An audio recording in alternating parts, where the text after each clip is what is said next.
Good morning students. बच्चों आज मैं आपको कराऊंगा gametogenesis.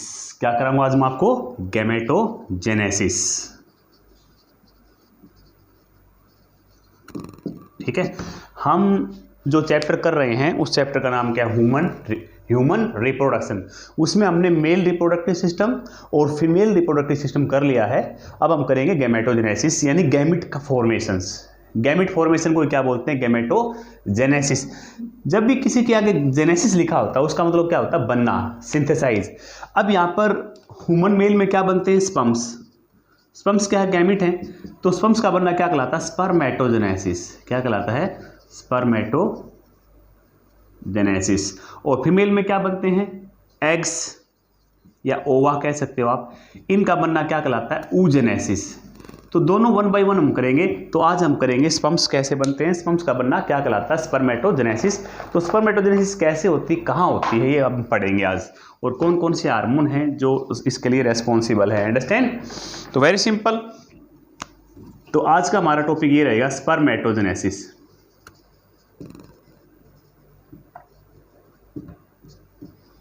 Spermatogenesis. Understand? Sperm formations. तो जो स्पर्मेटोजेनेसिस कब स्टार्ट होती है? At the stage of puberty. At the stage of puberty. ठीक है, जब मेल के अंदर प्यूबर्टी आती है, यानी कि प्यूबर्टी स्टेज होती है मेल के अंदर, उस टाइम ये स्टार्ट होती है। ठीक है, प्यूबर्टी स्टेज पे स्पर्म्स बनने स्टार्ट होते हैं। कहाँ बनते हैं स्पर्म्स? आपको मालूम है, सेमिनिफेरस ट्यूब्यूल्स के अंदर, यानी टेस्टिस के अंदर। जो टेस्टिकुलर लोब्यूल हैं उनके अंदर जो सेमिनिफेरस ट्यूब्यूल्स होती हैं उसके अंदर की साइड में बनते हैं। ये मान लो सेमिनिफेरस ट्यूब्यूल्स हैं। इस तरह से ये सरफेस है और इसके ऊपर ये सेल्स होती हैं, आपको मालूम है, इस तरह से।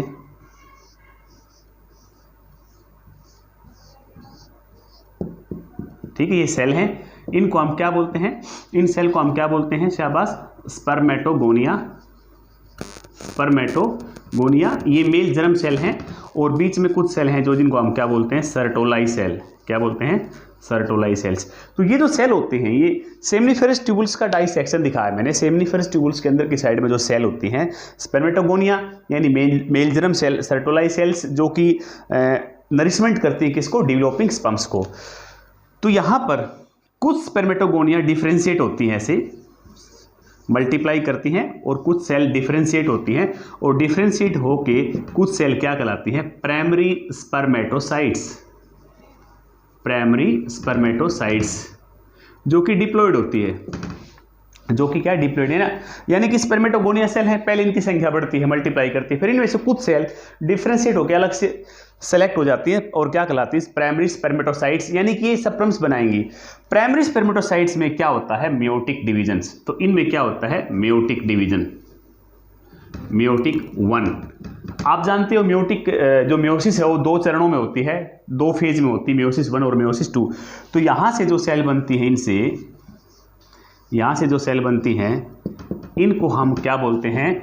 सेकेंडरी स्पर्मेटोसाइट्स, जो कि हैप्लॉइड होती है। सेकेंडरी स्पर्मेटोसाइट्स जो कि क्या है? हैप्लॉइड हैं। जो कि क्या है? हैप्लॉइड हैं। तो मेयोसिस 1 में सेकेंडरी स्पर्मेटोसाइट्स। तो कई बार नीट में क्वेश्चन आता था कि प्राइमरी स्पर्मेटोसाइट्स की प्लॉइडी क्या है या सेकेंडरी स्पर्मेटोसाइट की प्लॉइडी क्या है। तो आपको मालूम होना चाहिए कौन सी सेल डिप्लॉइड है, कौन सी हैप्लॉइड है।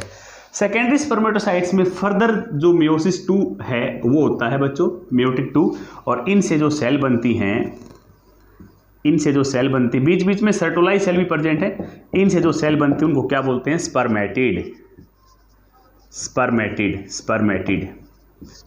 ये भी क्या होती है? हैप्लॉइड। क्योंकि आपको मालूम है कि जो क्रोमोसोम नंबर है वो तो मेयोसिस 1 के बाद ही क्या हो जाते हैं? हाफ हो जाते हैं। उसके बाद हाफ ही रहते हैं। मेयोसिस 2 में तो डीएनए का अमाउंट भी हाफ हो जाता है। तो स्पर्मेटिड्स। अब क्या हुआ? जो स्पर्मेटिड्स है इनसे क्या बनेंगे बच्चों? स्पर्म्स बनेंगे। इनसे क्या बनेंगे? स्पर्म्स बनेंगे। क्या बोलेंगे इनको? स्पर्म्स बनेंगे। ठीक है, तो स्पर्मेटिड से स्पर्म्स का बनना क्या कहलाता है? ये स्पर्मेटोजोआ है, यानी स्पर्म्स हैं। स्पर्मेटोजोआ भी कह सकते हो या स्पर्म्स कह सकते हो। तो स्पर्मेटिड से स्पर्म्स का बनना क्या कहलाता है? स्पर्मियोजेनेसिस। क्या कहलाता है? स्पर्मियोजेनेसिस। ठीक है, स्पर्मियोजेनेसिस। उसके बाद क्या होगा? ये जो स्पर्म्स हैं ये बाहर आएंगे। तो जो सर्टोलाई सेल होती है उनसे नरिशमेंट लेते हैं, जैसे ये हेड है स्पर्म्स का और अपना हेड किस में एम्बेडेड करेगा, ये सर्टोलाई सेल के अंदर। और सर्टोलाई सेल से क्या ऑब्जर्व करेगा, ये न्यूट्रिशन ऑब्जर्व करेगा अपने नरिशमेंट के लिए, और फिर ये बाहर निकलेगा सेमनीफेरस ट्यूबुल से, जिसको हम क्या बोलते हैं, स्पर्मिएशंस, जिसको हम क्या बोलते हैं, स्पर्मिएशंस। तो कहने का मतलब क्या है कि अभी आपने डायग्राम में क्या देखा कि स्पर्मेटिड बने, स्पर्मेटिड से क्या बनते हैं, शाबाश, स्पर्मेटोजोआ बनते हैं। स्पर्मेटोजोआ का मतलब क्या होता है, स्पर्म्स होता है। इस प्रोसेस को हम क्या बोलते हैं, स्पर्मियोजेनेसिस। अब फिर स्पर्मेटोजोआ एग्जिट्स यानी बाहर आते हैं, exit from seminiferous tubules. Seminiferous जो ट्यूबुल्स होती हैं उनसे बाहर आते हैं, जिसको हम क्या बोलते हैं, स्पर्मिएशंस बोलते हैं। ठीक है, तो पेपर में ये कई बार पूछ लेते हैं आपसे कि what do you mean by spermiogenesis and what do you mean by spermiations. तो दोनों में आपको डिफरेंस अच्छी तरह से मालूम होना चाहिए। ठीक है, तो अब इसको एक बार पेपर में बोर्ड में 2 साल पहले एक क्वेश्चन आया था कि ये जो मैंने आपको डायग्राम बनाया अभी आपके सामने, ऐसा ही डायग्राम सीबीएसई पेपर पूछा था कि कौन कौन सी स्टेज है, तो आपने सेमनीफेरस ट्यूबुल्स का अंदर डायग्राम बनाना और उसमें जो जो सेल होती है सारी दिखानी होती है। तो कई बार इसको सीरियस से आप कर लेना, इसको आप ऐसे मत समझना कि सिंपल है। क्लियर आपको, वेरी वेरी सिंपल। उसके बाद यहाँ पर हार्मोनल कंट्रोल, थोड़ा हार्मोन के बारे में बताएंगे। Hormonal control of spermatogenesis. Spermatogenesis में हार्मोन का क्या रोल है, देखो बच्चों मैंने भी बताया था कि स्पर्मेटोजेनेसिस कब स्टार्ट होती है, at the stage of puberty. तो प्यूबर्टी के स्टेज पे मेल के अंदर हाइपोथैलेमस से निकलने वाले हार्मोन्स, जिनको क्या बोलते हैं, गोनाडोट्रोफिन रिलीजिंग हार्मोन्स, इनका लेवल क्या हो जाता है, इंक्रीज। ये हार्मोन कहां से आते हैं, फ्रॉम हाइपोथैलेमस। और ये हार्मोन फिर किसको स्टिमुलेट करते हैं, एंटेरियर पिट्यूटरी ग्लैंड को क्या करते हैं, स्टिमुलेट। और एंटेरियर पिट्यूटरी ग्लैंड से 2 हार्मोन्स निकलते हैं फिर LH और FSH 2 हार्मोन्स निकलते हैं।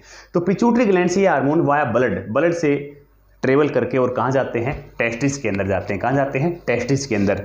अब टेस्टिस के अंदर कौन सा हार्मोन क्या करेगा, वेरी इंपॉर्टेंट, LH हार्मोन तो किसके ऊपर किसको स्टिमुलेट करेगा, मतलब किसके ऊपर वर्क करेगा, अफेक्ट करेगा, लेडिक सेल के ऊपर। लेडिक सेल आप जानते हो, लेडिक सेल क्या होती है, इंटरस्टिशियल सेल्स। और FSH किस पे एक्ट करेगा, सर्टोलाई सेल के ऊपर। Leydig cells LH Leydig cells को स्टिमुलेट करेगा और लेडिक सेल्स क्या बनाएगी, शाबाश, टेस्टोस्टेरोन क्या है, मेल एंड्रोजन है, यानी कि मेल सेक्स हार्मोन है ये टेस्टोस्टेरोन। ठीक है, टेस्टोस्टेरोन।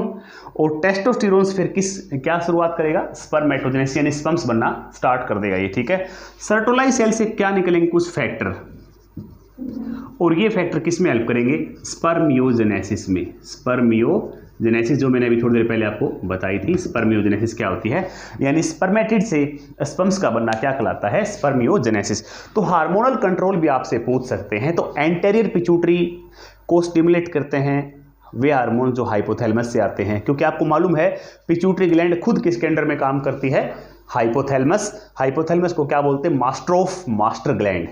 क्लियर, पिट्यूटरी ग्लैंड से 2 हार्मोन्स निकल के वाया ब्लड, क्योंकि आपको मालूम है हार्मोन जो है ब्लड के द्वारा ट्रेवल करते हैं, और टेस्टिस के अंदर आते हैं। टेस्टिस में 2 प्रकार की सेल, LH तो किस पे काम करेगा, लेडिक सेल पे, और FSH किस पे काम करेगा, सर्टोलाई सेल्स पे। ठीक है, और LH लेडिक सेल्स से क्या बनवाएगा, टेस्टोस्टेरोन, और टेस्टोस्टेरोन स्पर्म फॉर्मेशन के लिए रेस्पॉन्सिबल है। टेस्टोस्टेरोन से ही जो सेकेंडरी कैरेक्टर हैं, एक्सेसरी डक्ट हैं, ग्लैंड से सारी क्या होती हैं, डेवलप होती हैं और स्पर्म्स बनने स्टार्ट हो जाते हैं। समझे, तो मेल सेक्स हार्मोन है टेस्टोस्टेरोन। और सर्टोलाई सेल से कुछ फैक्टर्स निकलते हैं। फैक्टर जहाँ लिखा होता है इसका मतलब मोस्टली फैक्टर जो वर्ड है मोस्टली प्रोटीन्स मॉलिक्यूल के लिए यूज करते हैं, और वे फैक्टर किसको इंडक्स करते हैं, स्पर्मियोजेनेसिस, यानी स्पर्मेटिड्स किस में कन्वर्ट करवाते हैं, स्पर्म्स में कन्वर्ट करवाते हैं। आपको पता लग गया। अब आज का जो लास्ट है बच्चों अब लास्ट है ये, मैं अपने घर से ही आपको ये वीडियो बना रहा हूँ। अब मैं घर पे मैंने अरेंजमेंट कर रखी है आपके लिए, एक बोर्ड रख रखा है अपने कमरे में, तो ये इसे बना रहा हूँ। अगर किसी प्रकार की अगर आपको कोई लिमिटेशन नजर आती है तो आप प्लीज़ कॉमेंट में डाल सकते हो। अब एक ह्यूमन स्पम्स का डायग्राम आपके सामने बनाते हैं। ह्यूमन स्पम, एक ह्यूमन स्पम्स कैसा होता है, इस तरह का होता है बच्चों।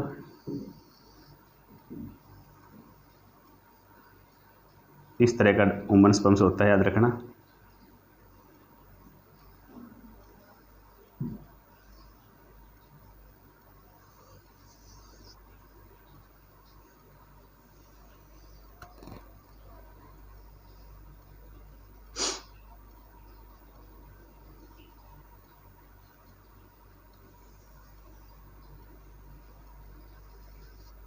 ठीक है, ये आपकी एनसीईआरटी में दिखा रखा है बना के। ठीक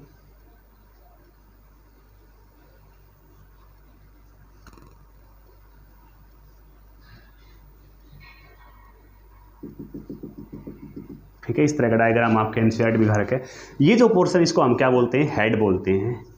ठीक है, ये जो है इसको नेक बोलते हैं बच्चों। ये पोर्शन इसको क्या बोलते हैं, middle piece, middle piece. Okay, और ये क्या है, टेल है। और टेल के अंदर ये फिलामेंट जो दिखा रखा है ये एक्चुअल में क्या होता है, फ्लैजेलम है। ये क्या है, ये फ्लैजेलम। अगर आपसे कोई ये पूछ ले कि ह्यूमन बॉडी में क्या फ्लैजेलम होता है, तो ह्यूमन मेल के अंदर होता है फ्लैजेलम, और वो भी किस में होता है, केवल स्पर्म्स के अंदर होता है, यानी स्पर्म्स के अंदर होता है फ्लैजेलम, और कहीं पर भी नहीं होता। याद रखना इस चीज़ को, और कहीं पर भी फीमेल में नहीं होता। मेल के अंदर फ्लैजेलम केवल स्पर्म्स की टेल में होता है, जो कि इसको स्ट्रेंथ प्रोवाइड करता है, मोटिलिटी में क्या करता है, हेल्प करता है। समझे। ये जो पोर्शन है ये न्यूक्लियस है बच्चों। न्यूक्लियस के अंदर क्या होता है आपको मालूम है, न्यूक्लियस के अंदर जेनेटिक मटेरियल है, हाफ जेनेटिक मटेरियल। ठीक है, मेल के क्रोमोसोम है, हाफ क्रोमोसोम। और न्यूक्लियस के ऊपर, हेड के ऊपर जो ये पोर्शन है, लास्ट पोर्शन, इसको बोलते हैं एक्रोजोम। क्या बोलते हैं इसको, एक्रोजोम। एक्रोजोम्स में एंजाइम्स होते हैं। जब स्पर्म्स एग के पास पहुंचता है तो एग के ऊपर लेयर होती है, 2-3 लेयर होती हैं, तो लेयर को पेनिट्रेट करना पड़ता है। तो इस एक्रोजोम्स के पास एंजाइम्स होते हैं, वो एंजाइम बाहर निकलते हैं और रास्ता बनाते हैं, लेयर को कट करते हैं, ताकि स्पर्म सीधा किसके अंदर इंटर कर जाए, एग के अंदर इंटर कर जाए। समझे। तो ये एक्रोजोम फर्टिलाइजेशन में हेल्प करता है। तो आपकी किताब में लिखा हुआ है फर्टिलाइजेशन में हेल्प करता है। ठीक है, ये जो बीच का पीस है,